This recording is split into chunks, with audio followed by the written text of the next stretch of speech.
Yo, yo, yo, what's going on? What's going on? Everybody, welcome in, welcome in, welcome in. Live on all social media platforms. Even though it gives me errors every once in a while saying that it's not working, but we're still in there. We, I like to give a general, brief introduction to myself, and then I give a lecture, and then we get to Q&A if we have time. But I'm not gonna stay on too long. I got some stuff I need to tend to, but it's all good. So welcome in, everybody. This is the Rich Get Richard. My name is Mr. Richard, your hostess with the mostest, which sounds like cornball shit, but we talk about everything money, finances.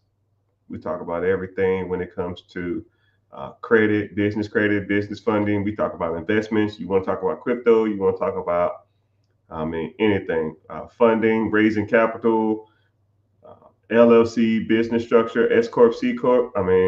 We here and we talk about all this type of stuff. So come in, ask the questions, sit there and learn because a lot of the terminologies, I see you, sir. A lot of the terminologies that we talk about, a lot of people aren't familiar with and or may not even heard of. So if you have any questions, you can ask them along the way. I try to get to them, but sometimes I have a train of thought, and it's hard for me to stop my train of thought to answer a question just to get back on the train of thought. So generally, I'll always um, just keep going in my train of thought, and then I can always come back and see your questions. But we streaming live on Facebook, YouTube, Twitch, Twitter, Instagram, TikTok, and Kick, which is having an issue, but I'm gonna get it working. If you're on there, hey. If you're not, oh well, whatever. It does what it want to do. Um, if you want to help me out, watch this from YouTube because YouTube pays me to be here. Right? They don't want to give me money, and the money amount is not even significant. It might be $20, $30 a day on YouTube, but you know, I can go out and get a nice pizza or something just by you helping. And I see your comments first on YouTube also. So if you watch it from there, it's easier for me to see your comments because it gives me a live feed, and that's just easier for me to see your stuff. Before we get started, I do have if you find these concepts that I'm talking about interesting, you like what I'm saying, you like what I talk about, I have a free webinar class coming up this Wednesday at 9 p.m. EST. So go to the link in the bio or go to however you can contact me. You can go to my website too. It's therichgetrichard.com. A lot of people don't go there. Sometimes you got to put in the HTTPS and all that kind of stuff like that. But you'll get in there and it'll say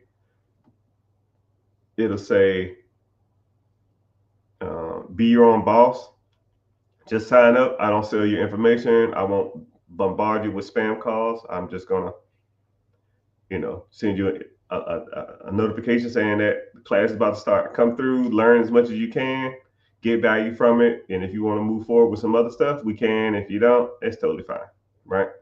I've had money before any of this stuff. I just, I got tired of people asking me, yo, do you do mentorship? I want to be coached. I want a one-on-one. I want to talk to you directly. I want to be in a community. I want all that kind of stuff like that. So if you're interested in that type of stuff, I'll talk about that stuff too. But for the most part, it's really just a really, really good lesson about money. If you got an hour and you ain't doing anything, just come through and hang out. So, subject of the day is the 4 ways to make money in America. Okay, and a lot of people try to overthink this, or they think they're smarter than I ain't gonna say smarter than me because you might be smarter than me, but when it comes to this money thing, I'm pretty good. So I sat back one day and I just realized that all money either is received or given in one of these 4 topics. So if you are one of those 4, either you need to be the consumer of that, you're the consumer of that product or consumer of that industry, or you the recipient of that industry. And there's pretty much no way around it. I'm not don't overthink it. Don't try to think of ones that are outside of these, even though you're not. because I've kind of sat back and thought about everything really falls into these. Okay. And once you understand that, then your objective is to own one of these four. Okay. If you don't own any one of these four, then you are an employee of somebody who owns one of these four. And employees don't get rewarded for their work. Entrepreneurs and the owners are the only ones that are rewarded in those processes. Okay? So if you aren't the financier or the owner of these four, you probably work for somebody who is one of these four. So we're going to get started on these. Number one is selling something. Okay? If you are a salesman or you are in the industry that sells something, you could be in the fast food industry. They are selling food. You can be in the healthcare. You can be selling health. You in the facials. You can be selling beauty. Fingernails, hair, nails, that's all beauty. Clothes, you are selling clothes, right? You can be working at Foot Locker, you are selling shoes. The person who sells those things more likely are the employee. Somebody owns Foot Locker. Somebody owns this shirt. Somebody owns this watch. Somebody owns this hat. And they sold it to me. Your clothing that you're wearing, somebody sold that to you. The person who sold it to you, the owner, makes a lot of money. The employee does not make a lot of money in those industries. They just don't work. It just doesn't work like that. You ever heard the expression, the boss makes $1, I make a dime? Yeah, because actually generally employee cost is about 20%. So if you add up all the employees' salary, it's about 20% of what the owner makes. Just throwing it out there. So you need to own processes where you sell something. All right, that's number one. Number two is servicing. You can get a haircut, that's a service. You can get your oil change, that's a service. You can get a delivery service. That, there's tons of services in the world. Back to what I was saying, the employees of the delivery service generally don't have any money. The people who own the delivery service make all the money. So you need to own a process that either sells something or service something. Number three is education. Education is like the third biggest industry in America. High schools, colleges, coaching, sports, coaching sports, coaching people how to play a piano, coaching people on, educating somebody on how to do, you can educate people on how to do a karate class. You can educate someone on how to knit. You can educate somebody on how to drive. There's multiple industries where you can educate people and make a living. And when I say a living, I mean a shit ton of money, right? Why are colleges, billion-dollar industries? Because they're in the game of educating. And what's so shitty about education is you can educate somebody, and regardless if they get the message or not, you still get compensated, right? I know tons of people that don't work in their college degrees. I know tons of people who hated college. I met a ton of people who said they didn't learn anything in college. However, the college got their money, and you can't not pay the college fee, right? Even if you got a loan, you got that for life. It's just the way it is. It doesn't stop anything. It's just a part of the process. You have to get educated in certain things. And you talk about education as far as like safety. There's people that go around and educate people on how to do stuff safely. When I was in the military, there was whole divisions. And all they did was educate people on how to be safe or do a job safely. You know, think of like OSHA. If you know what OSHA is just, they're just telling people how to do their job properly. They're expecting and educating. That's it. Billions of dollars worth of industry. So, and the last one is entertainment. Entertainment. LeBron James, basketball. Tiger Woods, golf. Messi, soccer. Cat Williams, comedy. Dwayne The Rock Johnson, movies. Entertaining. Entertainers get paid a lot of money. And then this is where it gets good. Dwayne The Rock Johnson, Kevin Hart, Dave Chappelle, whoever your favorite actor or actress is, whoever your favorite comedian is, they might get good money.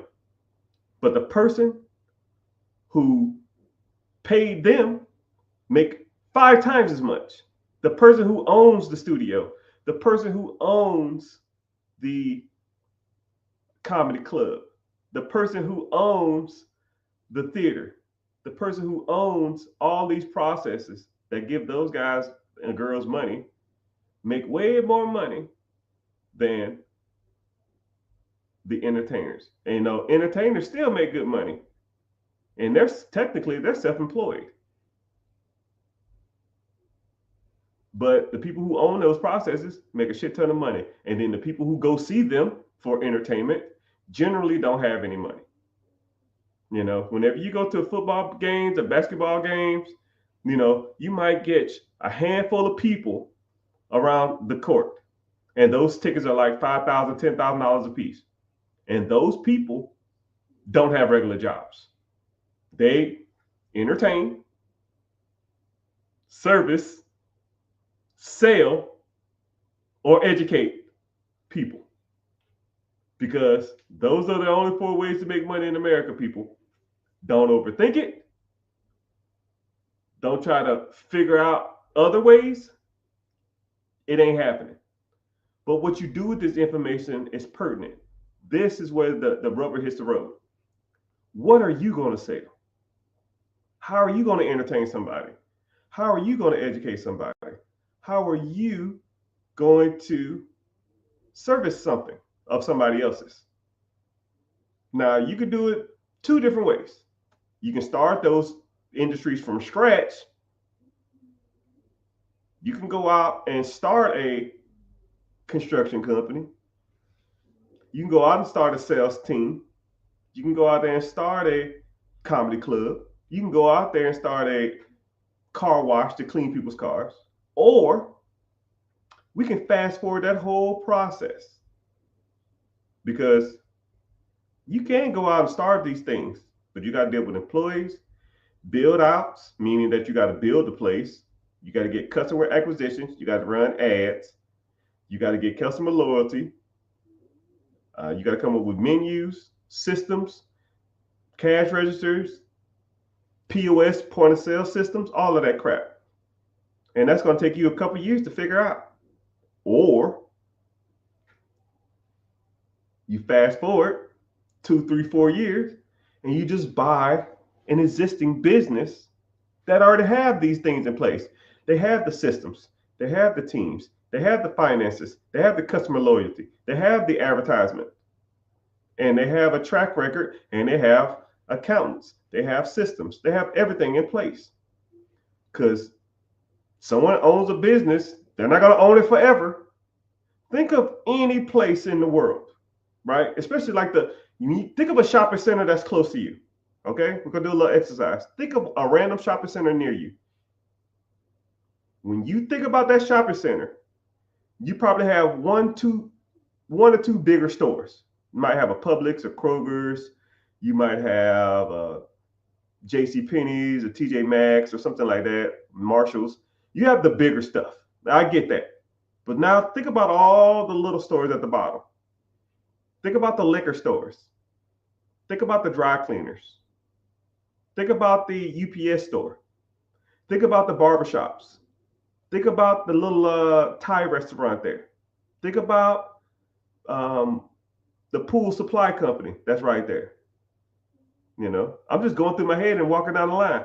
Liquor store, a little Pizza Hut franchise, a real estate agent, a tutoring center, a place that teach you how to code, a GNC, a Pax Mail, a UPS store, a dental office, a barbershop, a pool supply company. Now, all those stores are probably owned by an individual. It's probably not owned by corporate or by some big old wigs. It's probably owned by corporate. Okay? And it's probably not owned by corporate. It's probably owned by an individual. People get old. People get tired. People don't want to do stuff no more. People need to move. People have health issues. People have a multitude of reasons why they don't want to do stuff no more. Right? Maybe they made millions of dollars and they're just done. Think about it like this. Say if you had a business, let's say you're 40, you have a business, and that business has made you $500,000 a year until you're 50. Now that's $5 million. Now you're 50 years old and you don't want to do it no more. You owned it for 10 years. You made $5 million. And now the business is worth $1.5 million or something like that. You can sell it, make the 1.5. Now you up $6.5 million. You're done. How much money do you need, people? Think about it. How much money do you truly need? And people are like, I can't live off $6.5 million. Bullshit. You don't make $1 million in your lifetime now, probably. If you make $50,000 a year, 20 years will put you at $1 million. Say you started a job at 35, you worked there till 55. That's $1 million. You telling me you can't live off 6 times that? You doing it now with way less than that. Moral of the story is, people, all those businesses that I named off in my shopping center, let alone I go 2 miles down the street in that shopping center, 2 miles down the street again in that shopping center, Chinese restaurant, Wingstop, a Plato's Closet, another liquor store, go down the street again, Wingstop, GameStop, Jersey Mike's, Firehouse Subs, go down the street another 2 miles. All those businesses gonna have to be sold at some time in the near future or in the future, right? And what's crazy about it is there's probably a business in the shopping center right down the street from you that has a business for sale, and you don't even know it because you're not even looking for those type of things. You're not even it's not even on your radar. It's like your car effect. When you get a new car, you see that car everywhere. It's the same thing. I got a little red Honda. Everywhere I go, I see a little red Honda. Whatever car you got, you never saw it before. But if you bought it, you see it everywhere. It's the same thing. If I told you to start looking for businesses that are for sale, you'll see businesses for sale everywhere. If I told you to start looking for real estate for sale everywhere, you will start seeing real estate for sale everywhere. If I started to tell you to look for investment opportunities everywhere you go, you will see investment opportunities everywhere you go. Everywhere I go, I don't give a damn if I'm going to a club, I'm going to a party, I'm going to a Mac Daddy dinner, I'm going to whatever. I'm coming home from a long day of doing something. I don't care. If I'm driving or someone else driving, I say, hey, whoa, go back. Because I'm always on the hunt. Oh, man, I didn't even know this thing was even for sale. Yeah, I didn't think it was for sale either. I didn't know it was for sale either. You know why the person you would say you didn't know they was for sale either? Because they're not looking for it. Because if they knew that, they would already say something. And then this is what's crazy too. Once you start telling people, yo, man, I'm looking for businesses to buy. Yo, man, I'm looking for real estate to buy. Oh, yo, man, I'm looking for investment opportunities. Miraculously, when people have businesses for sale, have real estate for sale, or have investment opportunities for you, you know who they go, when people, because people always like to feel like they are important. You know what I mean? They always like to people like to feel like they're providing value to other people's life, regardless if they are or not. And if I say, yo, man, you come across somebody with a business or a real estate or investment opportunity or want to invest, let me know. And then as soon as, hey, man, I got my Dunkin' Donuts, I think I'm about to retire. You know what? I have a friend named Mr. Richard. He buys businesses. Give him a contact and pick it over with him. And, sometimes I don't buy everything, but, I do talk to him and say, go through these routes. If you want to sell it through a broker, you can sell it through me, you can sell it through whoever, and we can kind of go from there. So just letting you know that there's opportunities all over. You just got to you always got to be honed in. And if you're not honed in, you'll always have a lackluster outcome on life. You have to be looking for these opportunities, regardless if you got the money or not, because hell, or the credit or not, because you never know. You never know what people will do if you ask. You never know. I have clients or I have people that came to me and said, "Yo, Mr. Rich, I didn't even know this shit was even out here. I learned a lot about what you're saying. I found business opportunities within a week of talking to you. Weeks of talking to me, already buying something because they just don't see it and they don't know what to look for and they don't know what to say and they don't know what's good or bad deal. You just got to learn that stuff. It's just something. It's just something that you need to learn throughout life. If you want to get good with money, you need to know how to identify opportunities. If you're not good at identifying opportunities, then you will never have money, because that's all money is. People see opportunities and they capitalize on it. Either it hit or it don't. But that's where the education part of it comes in. You got to know what you're talking about.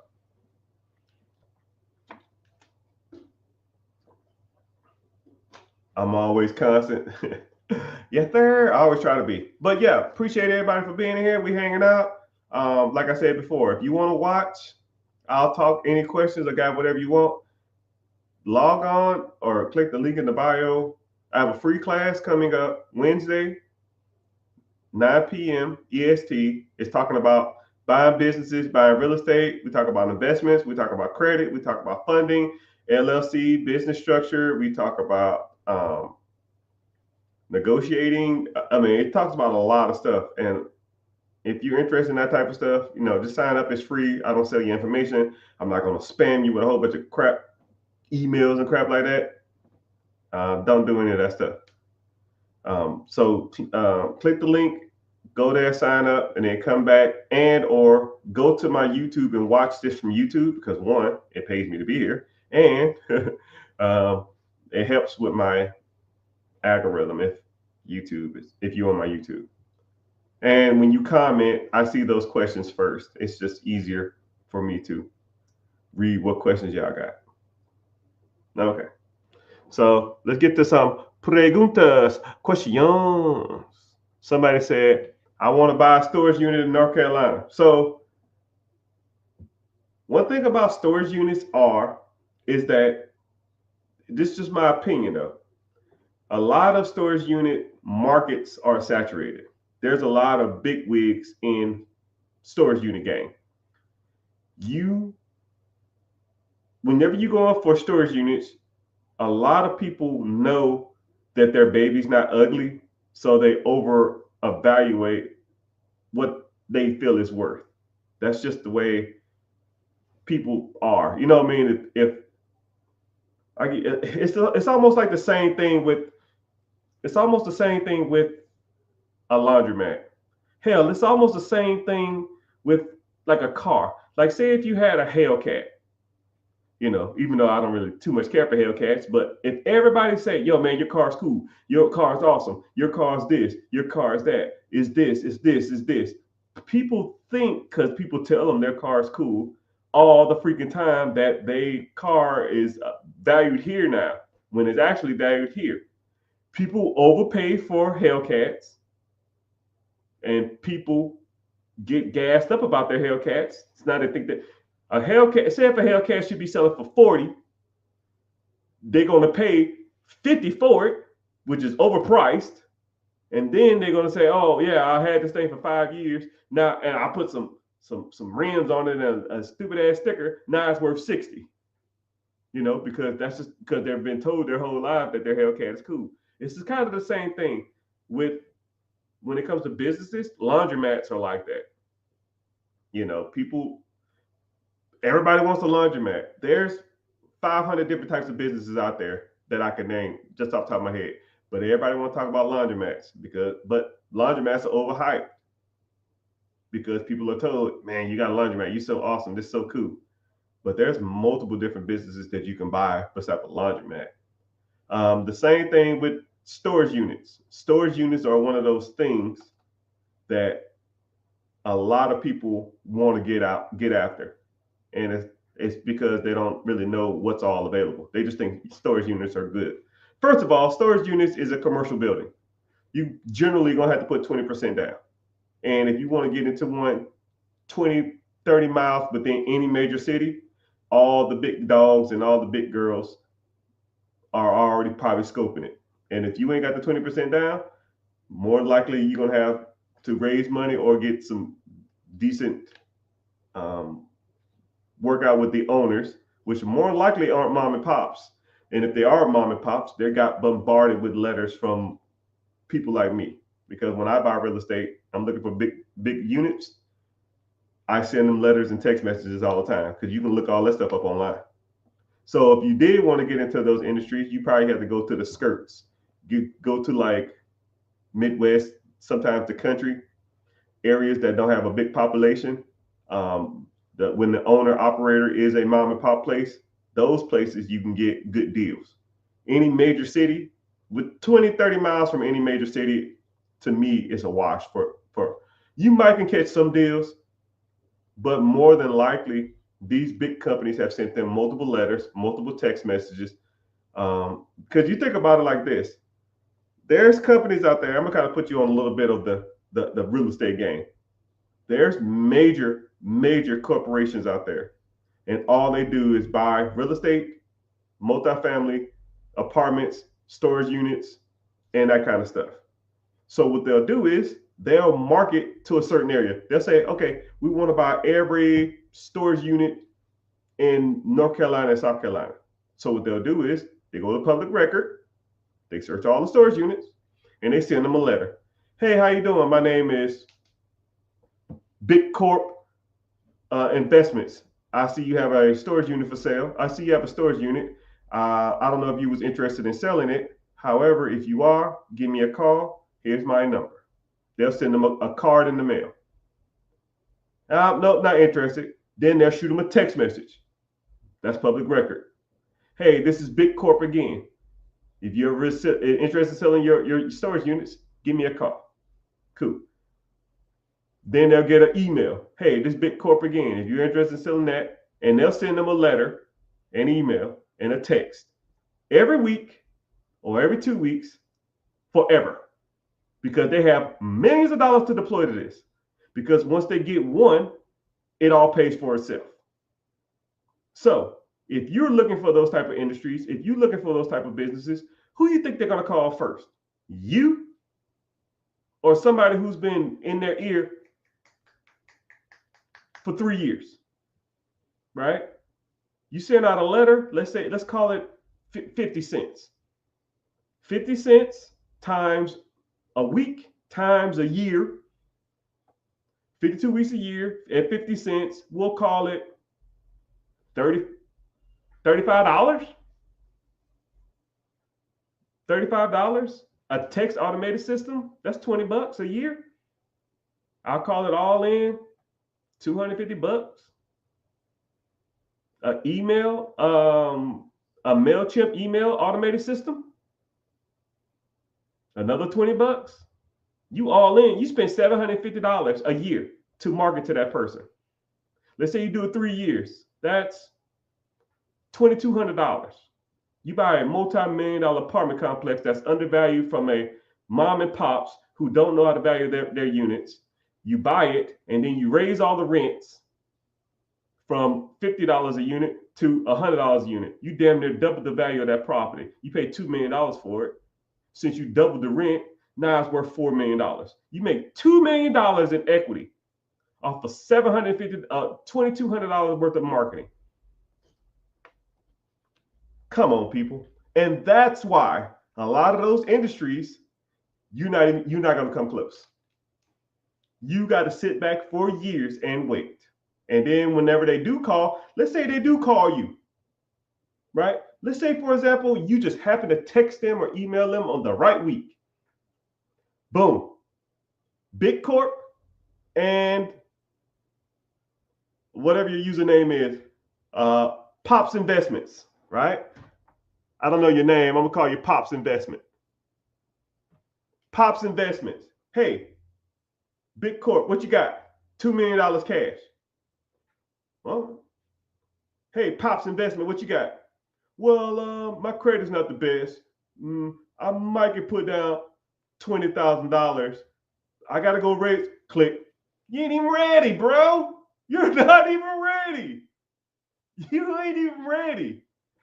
Yeah, I can give you 3 years to be ready, and you probably still wouldn't be ready, right?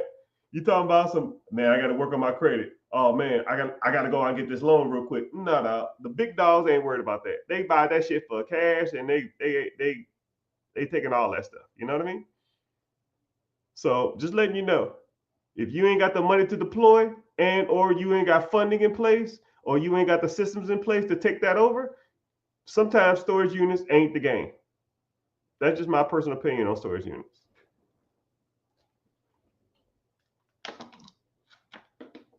Someone say, how do you handle bad tenants? Cash for keys.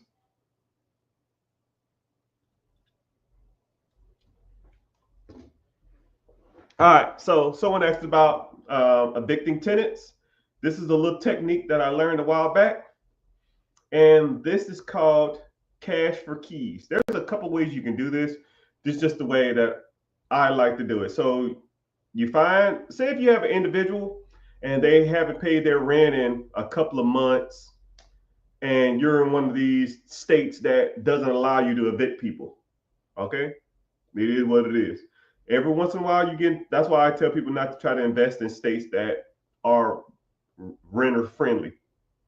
But, sometimes people just get investments in the wrong states for whatever reason. Maybe it was handed down to them. Maybe they ain't know no better, whatever. Say you have a tenant and they're always loud, or they're always multiple infractions. They never pay their bills on time, whatever, right? But you want them out of there, right? They haven't paid their rent. So certain states won't even allow you to evict them. Then you got to go get an eviction notice. You got to serve the people. And then they still got like a 6-month loophole. They might be living in that apartment, not paying rent, or that house, not paying rent for 8 months or something like that. But there are techniques to get people out your home. It's called cash for keys. Okay. One of the techniques that I like to use. So if you have a tenant, I'll call, let's say if you have $1,000 worth of rent that they owe you, they're like a month and a half behind. They ain't got a job. They're not going to pay it. You can't kick them out. This is one of the ways you can do it. You can say, hey, sir or ma'am, I know you're down on your luck.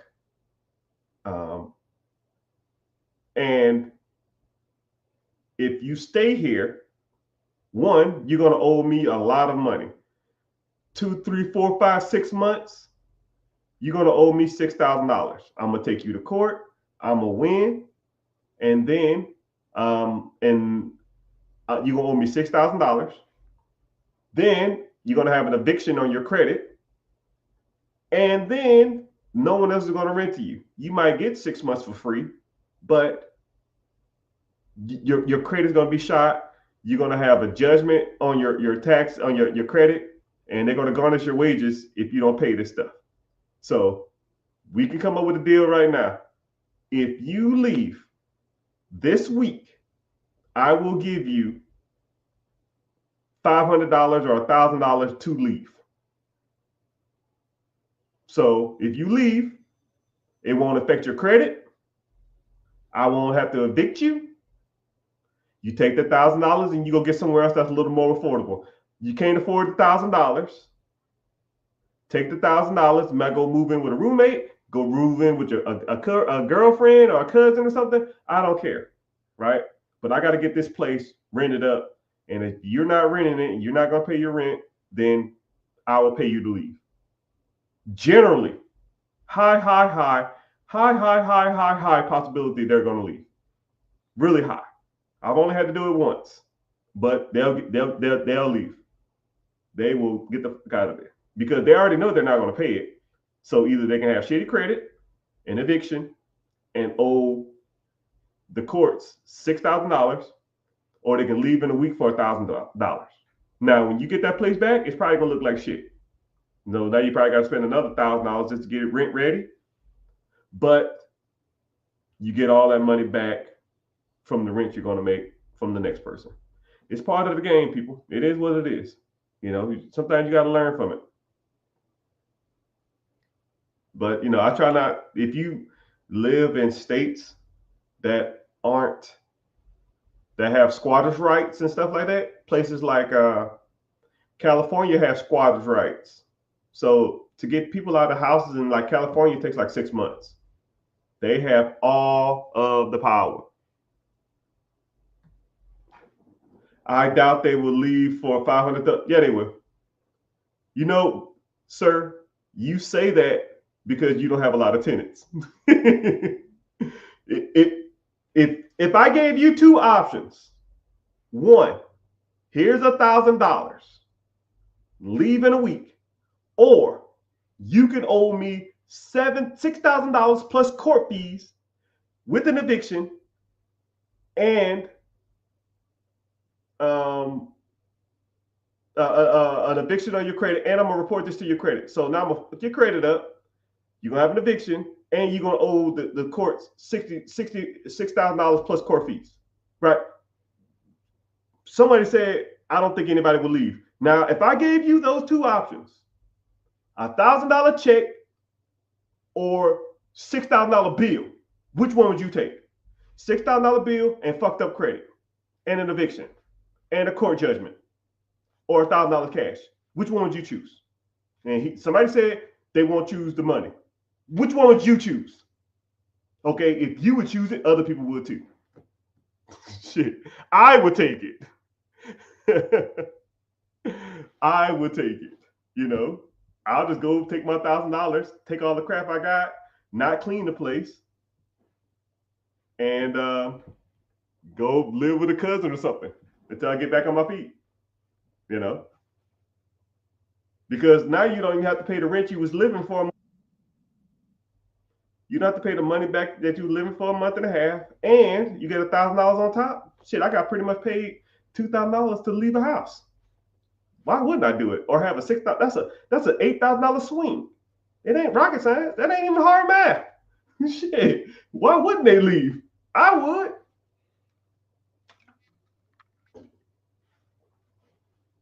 How do you feel about investing in foreclosure homes in the state of Florida? Hell, and foreclosures anywhere. The state is almost irrelevant in certain areas. But yeah, if you can find a good deal, pop it. But once you start getting so many houses, you'll get out of touch on a lot of this stuff. But yeah, you can make money in foreclosures. If you want to learn more about how to buy foreclosures, I teach you all that. Click the link in the bio, join the free class. It's called Be Your Own Boss. We talk about foreclosures. We talk about tax deeds, estate sales, lease options, bird dogging, wholesaling, sub-2, all of the same stuff that a lot of people out here in real estate, they'll focus on like one specific thing. I'm not going to say anybody's names. I'm not going to crap on anybody's systems or anything, but I've met people and they're like, yo, man, wholesaling is the way to go. I was like, okay, cool. What if you can't wholesale the deal? What do? Don't do the deal. You know, you could have just sub two that. Oh, I don't deal with sub twos. Oh, okay, cool. So you're gonna leave money on the table? Or you meet people that all they do is sub two stuff. Okay, you're gonna flip this. Oh, I don't do flips, but this is a perfect flip. Okay, I don't do that. So you leave money on the table? Oh, this is a perfect bird dog deal. I don't do bird dogging. I don't got time. But there's free money on the table, right? It's almost, I always use the Batman utility belt theory, right? Batman has a utility belt for everything. If something comes up, he got the smoke screen, he got the bat net, he got the batarang, he got the shark repellent, he got damn marbles that pop tires. He always got something on his belt for every situation. And that's how you need to be in this money thing. If a situation comes up in real estate, especially real estate, if you don't, if people are going to bring you problems, that's all real estate is. People bring you problems. I'm going to get foreclosed on. I'm going to lose my house. I ain't paying my taxes. I need to move. I can't afford it. Those are all just problems. That's all foreclosure, estate sale. Someone died. It's just problems. Tax deeds, foreclosures, sub two. It's just problems. If you don't know how to handle every problem that comes up in real estate, then you are doing the people that you want to service a disjustice, and you're doing yourself a disjustice. If you're going to get in real estate, know them all. Because if you know all of them, then you can help everybody who calls you.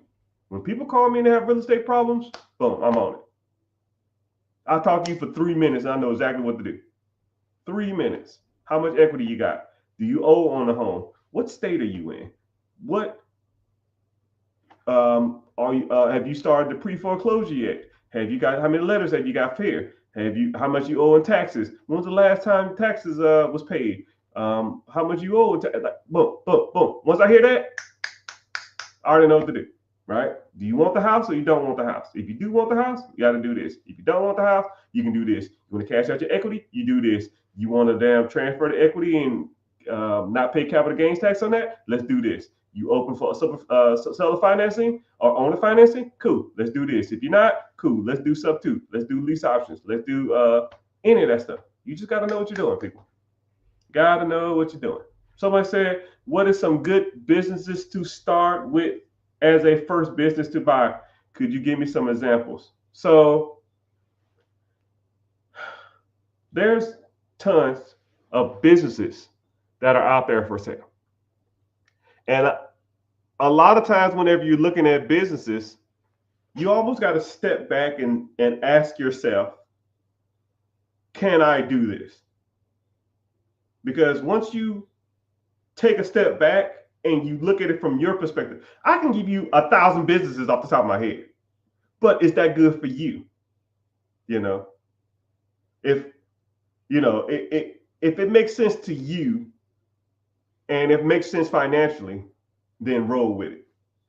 Somebody I know, he wanted to buy, he was looking for businesses and he saw one for sale. It was a flower boutique. Now this guy is a manly's man, younger dude. And it was a flower boutique. The mom owned it. She died. The son was selling it for his mom. And he met the son, talked for 5 hours.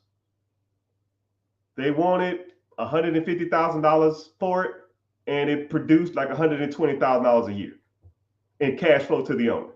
So a business cost $150,000, and he was making $120,000.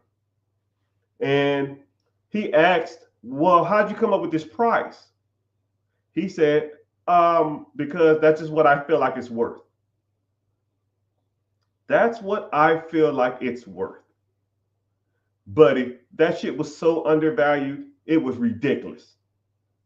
And then he texted me or called me and said, "Yo, what should I do?" hit him with the owner finance. Hey, would you take payments over time for this? He said, yeah, of course. How much you want down? I forgot what it was, but he popped that. He bought that in 3 weeks. Now, I don't know you from a can of paint. You look like a younger guy, but a flower shop is not on my radar. But for $150,000 for $120,000 return every year, it will be on my radar. It will be on my radar. You know what I mean? If I purchased a floral shop that I didn't have to work at, that already had employees, systems, teams in place, would I buy it? Yes. My very first business was a tanning salon. I'm black as night.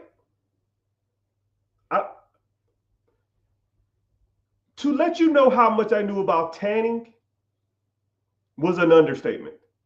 You probably, when I bought this, or when I was in the process of buying it, you could probably tell me more about tanning than I knew. I just want to throw that out there. Though I look like the type of person to own a tanning salon. But I did, and it made me good money. 4 years, and then I sold it for good money. But just throwing that out there. Someone said, what's a good first business to buy? I don't know. Whatever you want, right? Mine was a tanning salon, but I made it work, right? I knew how to deal with systems. I know how to deal with teams. I knew how to sell shit, and I just went for there, right? I looked at the place and I said, yo, this place is a dump. Hell, at least I can do is clean the place up and run some cheap, shitty ads. All right, well, I made more money. You know, it's something to throw out there. How much did I spend on my first one? Good question. My first one was $140,000. $140,000, and I paid cash for it, which I shouldn't have paid cash for it, but I didn't know no better. I did a couple of real estate deals, and I had money sitting around, so I spent $140,000 on it, and it made $90,000. It made $90,000 a year after. That's what I made. So after the employee costs, after salaries, electricity, water, cable, whatever that's attached to that, all the overhead, when all that overhead was paid, said and done, I made $90,000. And this is what's crazy about it. It had no subscription service. So first thing I did is about 3 months in, I offered subscription service. I said, hey, how much is a regular tan? We'll say if it was $29. So I said, okay, this is what we'll do. $29 one time, or you can pay $59, or what was it? Not $59, $49. You can pay $49 a month and come as many times as you want. And then I incentivized the 3 girls that worked there. I incentivized them. Whoever sold the most subscriptions, I would give them a $500 Sephora gift card. $500, $250, $100. $500 Sephora gift card. Whoever could sell the most subscriptions. 2 months, I forgot how many I had. It wasn't 300. It was a little over 200. 200 monthly subscriptions of $50 a piece. Start doing the math on that. I made more money in subscriptions damn near than I did just doing regular tans of walk-ins, just off the subscriptions. Then, clean up the place, paint, fix some of the booths, made it more ambiance, and then we gave out free tanning lotion. And I said, why? Because that's just the way we did it. Not up in here. So I started selling bottles of tanning lotion. I did what's called a white label. If you don't know what that is, Google it. But in theory, white label is when you take a product that has no label on it. All the richest people in the world do it. Kim Kardashian probably does it with her lipstick. Khloe Kardashian does it with lipstick. Rihanna does it with her lipstick. So, for example, there's a lipstick company in China. We'll call them Mr. Lips. Mr. Lips makes a red lipstick, and he'll sell that lipstick to you for $0.25. You take that lipstick, you buy it in bulk, and you take that lipstick and you put Kim Kardashian on it, or Dash, or Rihanna, or Lady Gaga, or Ariana Grande, right? Or Selena Gomez. And then you take that same quarter lipstick, you put it in damn Sephora for $19.99. It's just a white label. It's just blank. So you find your white label tanning stuff and you put your logo on the shit, you sell it for $10. I'll buy them shits for $1 overseas. I'll sell them for $10. And then they, I had to put in a POS system because they didn't even have that. All the thing they had, all that they could charge is for like tanning. It's like, yeah, because y'all giving away fucking lotions for free. So I started selling all that stuff, towels, cleaning supplies, all that stuff. You want to clean the tables off when you get in there, right? We clean it for you, but you want to clean your own stuff? Cool, here you go. You want tanning lotion? Cool. We got multiple different kinds. We got kinds that smell good. We got stuff that do this. Shit. After about a year and a half, I went from $90,000 a year to about $180,000 a year. Cash flow to me. Boop, boop, boop, boop, boop, boop, boop. And if you know anything about buying and selling businesses, if a business is absentee and it's making almost $200,000 a year, you can sell that shit for a lot more money than I paid for it. Even though I gave them a discount because I just wanted to get rid of it because I didn't really know what I was doing. But mind you, I'd rather not know what I'm doing, making hundreds of thousands of dollars, than know what I'm doing, not making shit. Because that's the game, people. That is the game.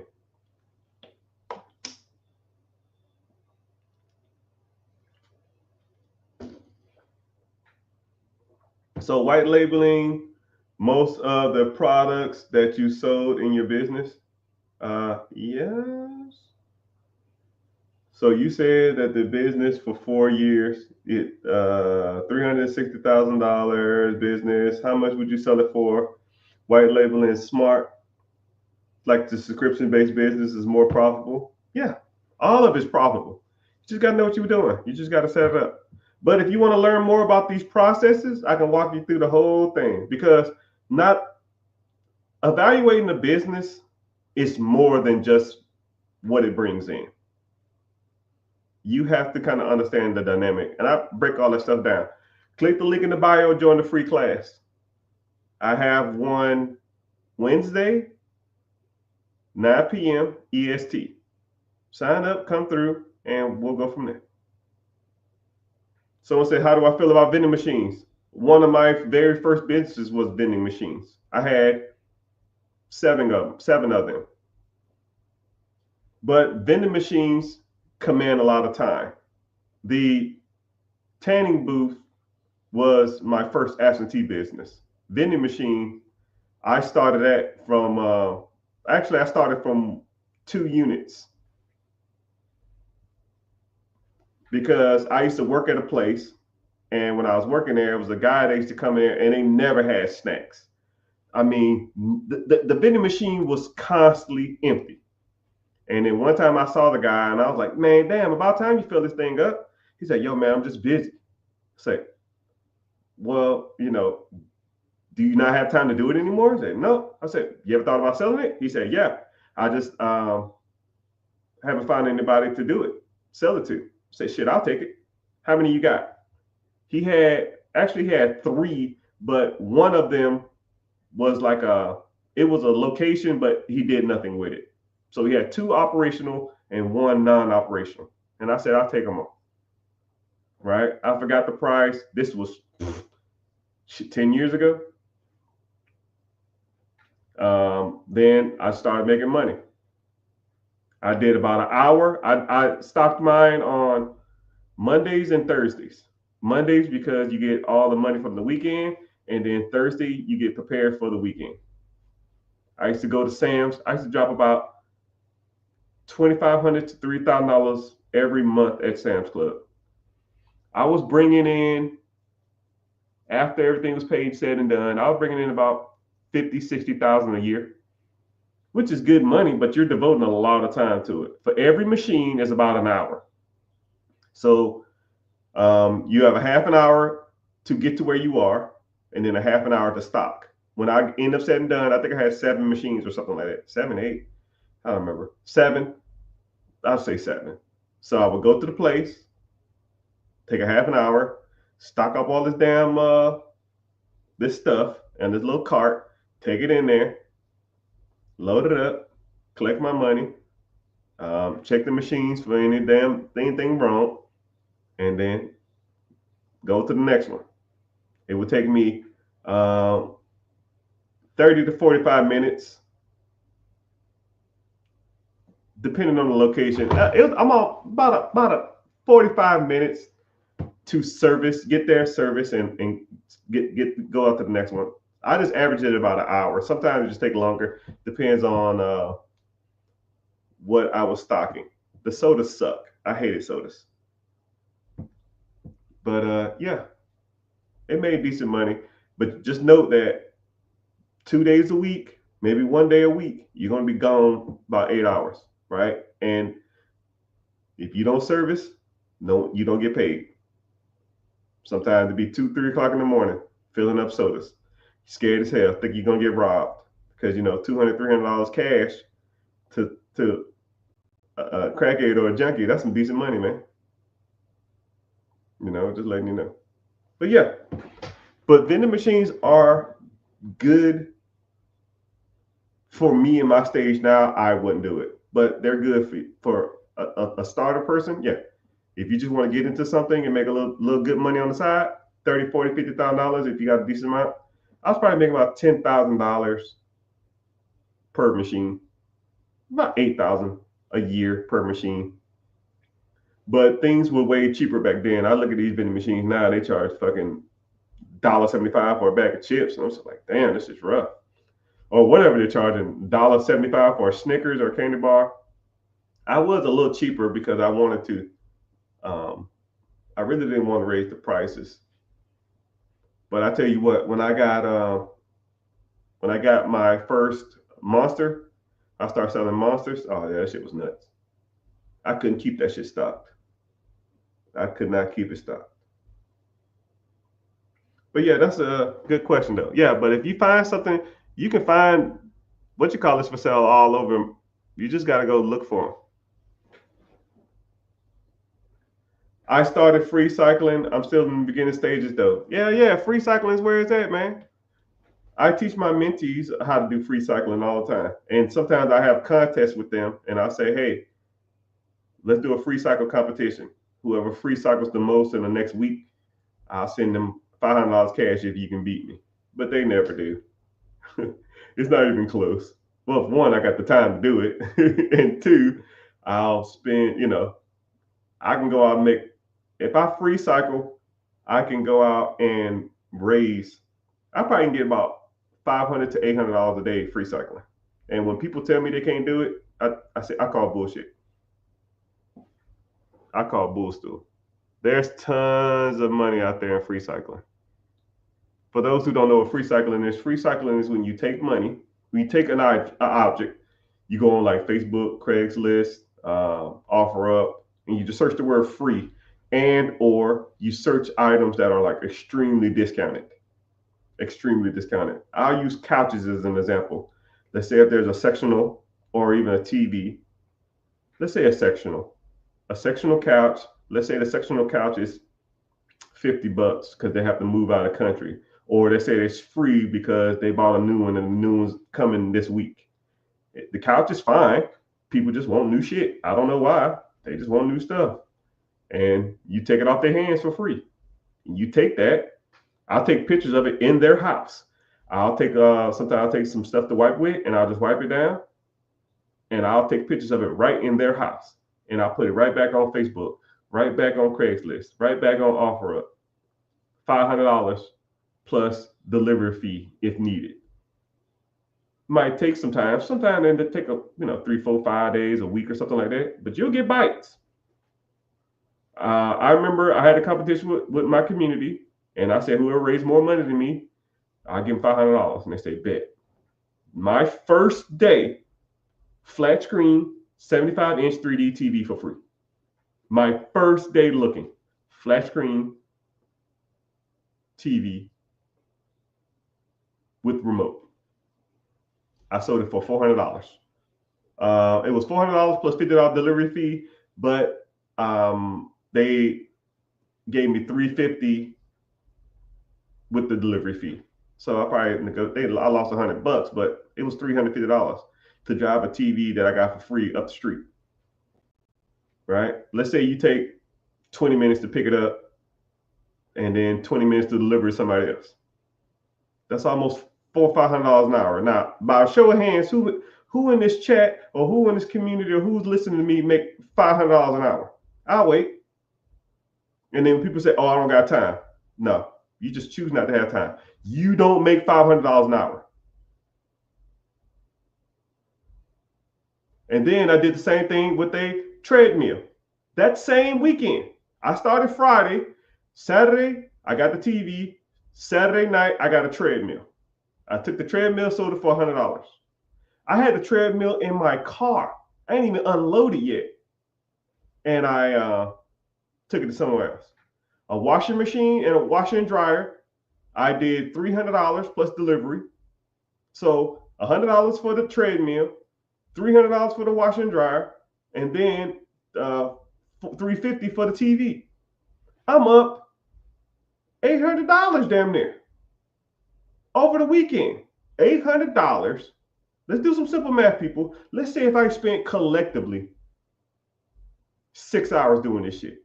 $600, I'll say 8 hours just to make the math easier. I've spent 8 hours that weekend to make almost $800. That's $100 an hour. Now, by show of hands in the chat, whoever's watching, who in here makes $100 an hour? Tax-free, after taxes. I'll wait. And when people say, oh, I ain't got no money, but I ain't got no time. No, dog. You just sitting around watching The Bachelorette or Shark Tank or football. I bet you watched that fucking game this weekend. I bet you watched LeBron James. I bet you watch baseball. I bet you watch whatever sporting events going on. But you can't get your ass up and go make $400, $500, $600, $800. I don't know. And that's just that weekend. I could do that every weekend. $800 a week times 4 weeks. That's $3,200. Some of y'all don't even make $3,200 a month after taxes. Say if I did it full time. That's double. That's $6,400 a month? That's $70K a year, full time. I taught these one guy how to couch free cycling. They took that free cycling motto and did it with couches. All they do is sell couches now. They got them a warehouse. They sell the couches they get for free or pennies on the dollar to the warehouse. They open the warehouse on the weekend and say, hey, I like this couch on Facebook. Can I come look at it? Yeah. Come look at it on Saturday. Come look at it on Sunday. And those are the days they're open. So they go pick up the couches all throughout the week. And on the weekend, they sell the ones they get for free. It's almost like a used couch warehouse. These guys make $150,000 each a year flipping couches. $300,000 a year flipping free couches. Hell, I just explained to you how to make $70,000 free cycling random shit part-time. People don't want to hear it. People think they understand this money thing, but people don't really understand. There's a lot of free stuff out there with stains on it and damage. Okay, but don't take that stuff. You know, this is I'm gonna put you on another logic too. Any problem that you give me, I will give you a solution. If I go to somebody's house and it looked like shit, I'll say, you know what, sir? I'm good. I can't do nothing with this. I thought it was gonna be a little nicer than I thought. You have a good one. Right? Can't hit a home run every time. And even if it did have stains on it or did have some damage to it, and you selling it for 500, sell it for 200. You still can take it. Somebody want it. You can't clean stains. We too good to clean now. Now, if there's some blood or some shit, okay, cool, I get it. I don't want to deal with that. But some soda, you can't clean that. You can't OxyClean that. Shit, brother. You better than me, then, man. Because I'm trying to get this money. I'll damn near take anything. It's definitely a mindset. Yeah. You just gotta want to do it, man. That's just free cycling. There's tons of different ways to make money out here, people. Tons of different money. Tons of different money out here. Someone said, I am interested in getting more information about absentee businesses. I'm currently a college student. Only save and pay I got.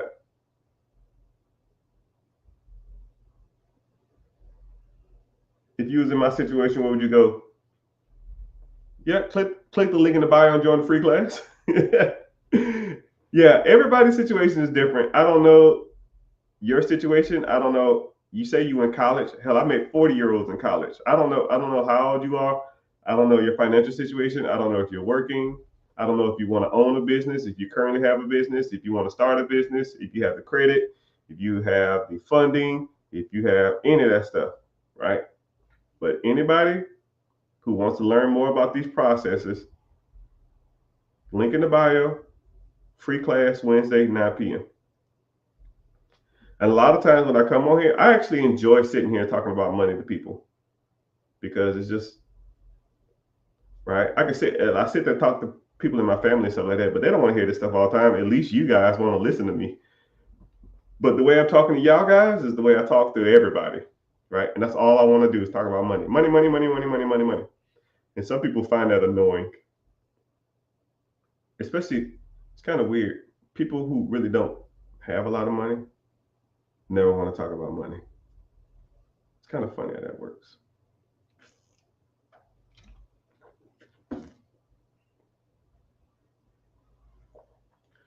But yeah.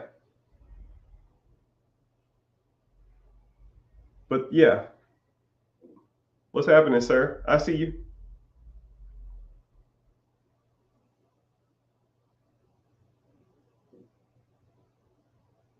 So someone's talking about real estate. Yeah, there's multiple ways to make money in real estate. Multiple, multiple, multiple, multiple.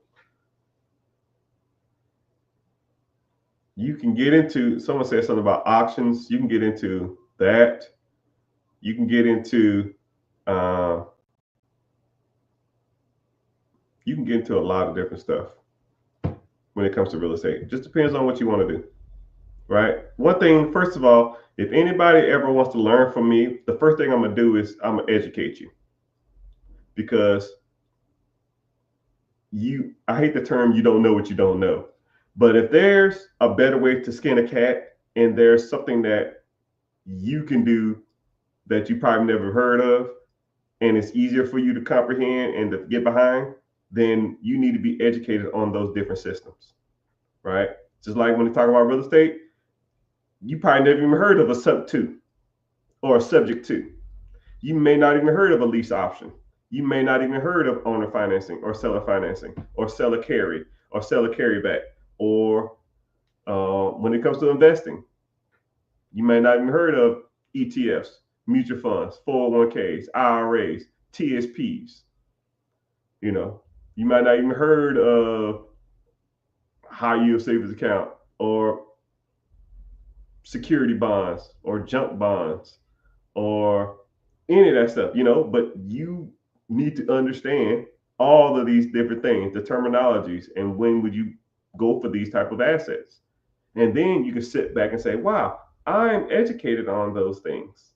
I know what he's talking about now. So when I get to talking about stuff, if I say someone probably, like if I told you exactly what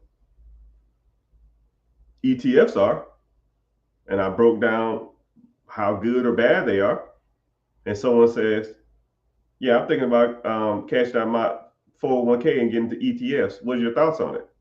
You already know the answer to the question because you know what a 401k is, hopefully. And then you can understand the benefits, pros and cons of an ETF. ETF has higher returns. However, if you get a Roth 401k, you don't have to pay taxes when you withdraw when you're 62 and a half. So what do you want? Do you want tax savings or do you want a lot of gains and you'll deal with the taxes later? But if you knew what they were, then you can go from there. Say word. What's going on? What's my opinions on FBA? Oh, hold on, let me help you out. Amazon FBA?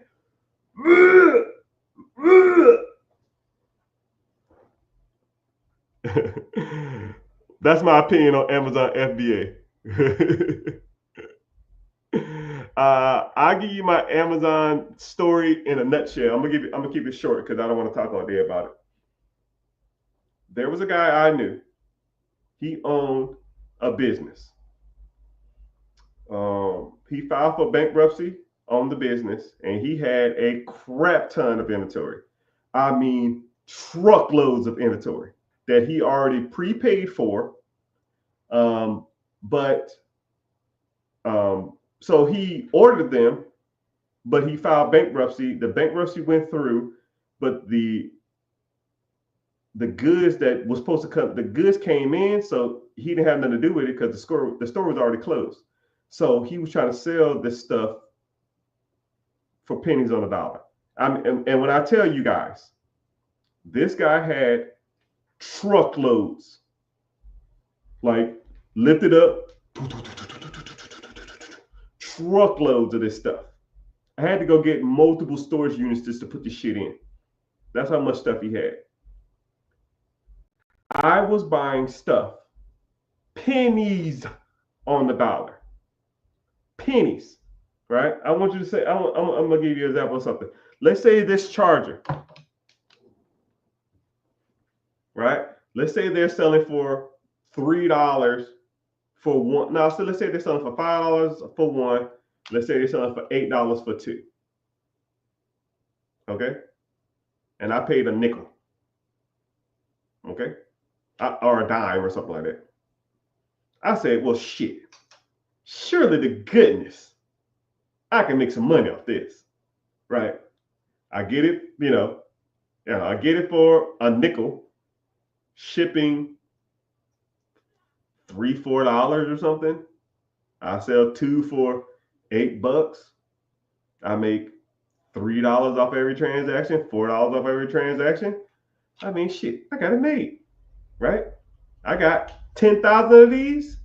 10,000 divided into two, that's 5,000. 5,000 times $4 a piece, that's 20 grand. Checkmate. That's too easy. Shit. Shit. You shitting me, man. You are shitting me. I tried every route that was possible, right? Self-packing. I've tried it all. That Amazon FBA destroyed me.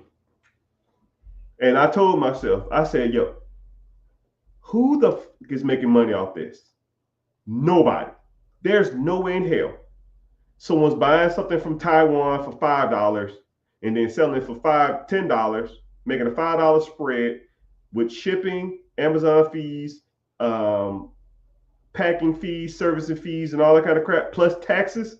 There's no way in hell they're making money, right? I was getting this stuff pennies on the dollar. Pennies. I had 6 items and I was getting them pennies on the dollar. One item was selling for $40. I had about 200 of these. 200 items for $40. I paid $2 for them. I say, Doc, this is $38 spread. I'm finna kill. I barely broke even, Doc. So anybody selling y'all that Amazon FBA shit, that's just trash. There's no way. There's no way. I'm calling the spade a spade. You take it at face value. You do what you want to do. It is what it is. Someone said, I heard you crazy about grills and Hellcats. Oh man, don't even get me started. You know what? I was looking on Facebook the other day, or social media, and I seen a dude on there talking about, yo man, I put my grill on layaway. A couple more payments, I can get it out. A fucking grill. You financed teeth. Fake gold teeth.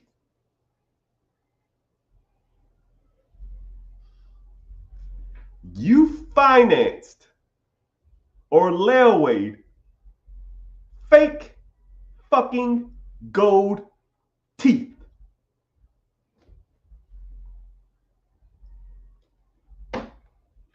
We doomed, people. We doomed. Some people they never gonna get it. Some people will never get it. And then what's crazy is these kids nowadays, all they want is Hellcats. You ain't got a Hellcat job, guy. You ain't got Hellcat credit. You ain't got Hellcat money. You can't be the king of the block at 19 years old. It ain't happening. All you're going to do is finance your death. It's like a death sentence. You're stuck in this car from 21 to 28, and you're spending $700, $800, $1,000 a month plus insurance. You're probably at $2,320. You're at $1,300.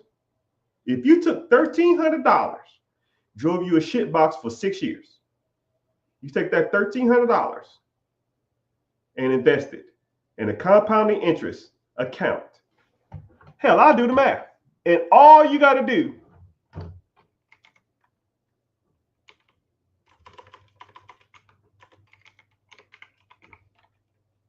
come on, dog. Here we go. So you had $1,000 Hellcat payment plus insurance. We'll call it $1,300. You started out at 22 years old. You didn't get the Hellcat. You drove a Honda that had 3 doors and a busted window. Right? You just sucking it up. You're gonna wait from 22 to 28, 6 years. You take that same $1,300, right? You start off with zero. You know, you put that money into a compounding interest account every month, 13 hondos, right? You do that for the 6 years, 22 to 28, okay? 6 years. You would have $144,000. Now, you take the $144,000 and you do what? Nothing. Not a damn thing. You do zero with that money, right? I'm doing it on the calculator, people. For those who can't see it, I'll show them. You start out with zero for 6 years. You put $1,300 a month into a compounding interest account. You have $145,000, right? Then you take the $144,000, okay? And you don't do nothing else. Now, if you wanted to, you go buy a stupid ass Hellcat if that's what you want, right? So from 28, we'll say till 60.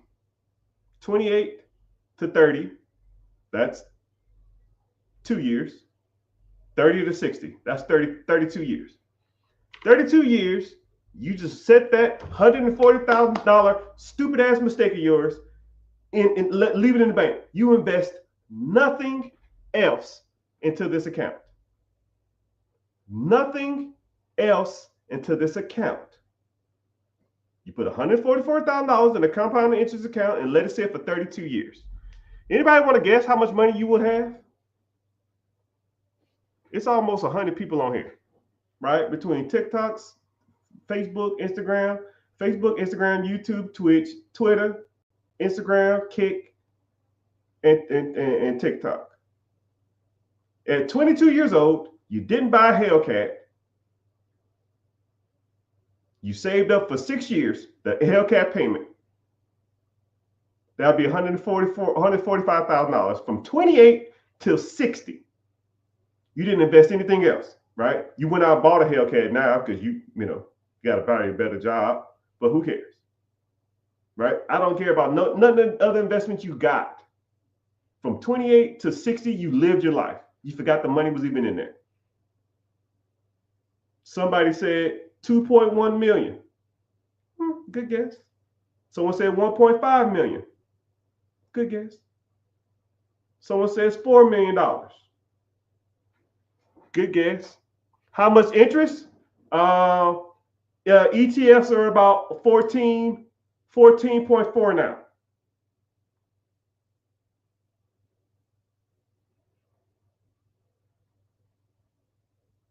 So 144,000 over 32 years.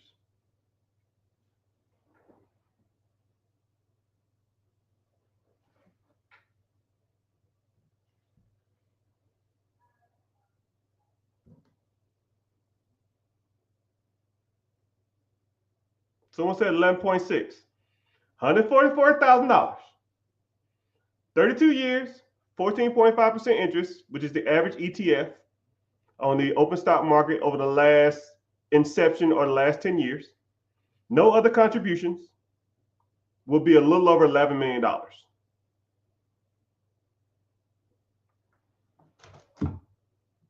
So now what would you rather have?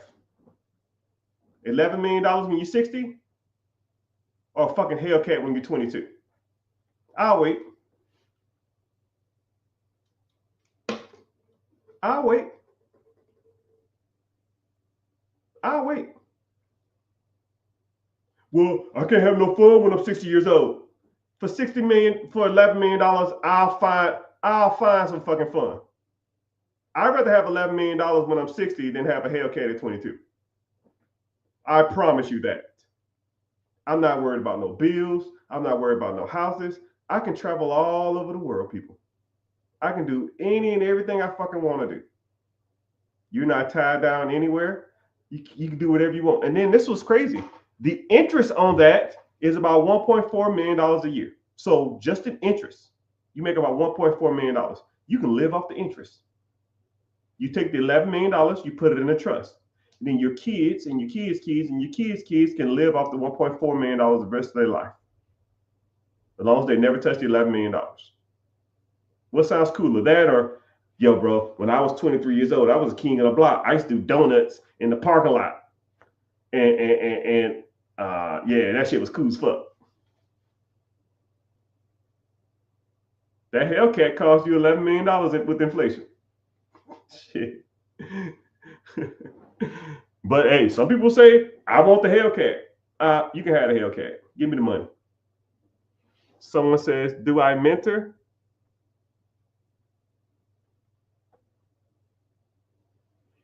Yeah, I got a free class coming up. Link in the bio. It's called Be Your Own Boss. Sign up. It's free. I don't email you. I don't spam you. We talk about investing, real estate, businesses, all that kind of stuff, right? We talk about a lot of different stuff in the free class. come through, learn, give your feedback. Let me know what you like about it, what you don't like about it. And you can interact with me. If you feeling it, you feeling it. If you're not, you can go to sleep tonight and think to yourself, man, that shit was pretty good. That was really informative. But it is what it is. But I hope y'all are enlightened about these processes. Someone said, don't be the guy that peaked in high school. You shouldn't. You honestly should never peak. You should always be striving for greatness in every year of your life. I like New Year's because um, every New Year it makes me sit back and reflect on what I did the year prior and how I'm gonna get better. Right, and a lot of times you just need to start writing these things down. Right, because once you physically see it instead of you doing it in your brain, it puts it into reality. You should write down how much money you have every year. You should write down how's your credit every year. You should write down all your assets every year. You should, and then also you should write down what you want your credit to be this year or next year, whatever. You should write down how much money you want. You should make how much money you want to make. You want to start a side hustle. You want to start a side business. You want to buy a business. How much money you want to make on a side hustle. All of that stuff. Once you put it down on paper, there's power in writing stuff down. Because once you take it out of your brain and put it into existence, it's like the wheels start turning. And you see it on paper, you just know what you got to do because now you have a little map, a little chart on how to get to your destination, how to get to your goals. But hey, what do I know? What I do know is it's been hard to say goodbye to yesterday. Anyways, I'm about to get off here. Thank you for your time. And yeah, if you're interested in reaching out to me, shoot me a message on Instagram. I'm flagged on some social media platforms. They won't let me message people. So if you're trying to message me on these platforms and they don't let you message, it's because I'm on a naughty list. So you can always message me on Facebook and or Instagram. Those are always good ones. And or just come to the free webinar at Wednesday. It's Wednesday, 9 p.m. EST. Click the link in the bio. It's called Be Your Own Boss.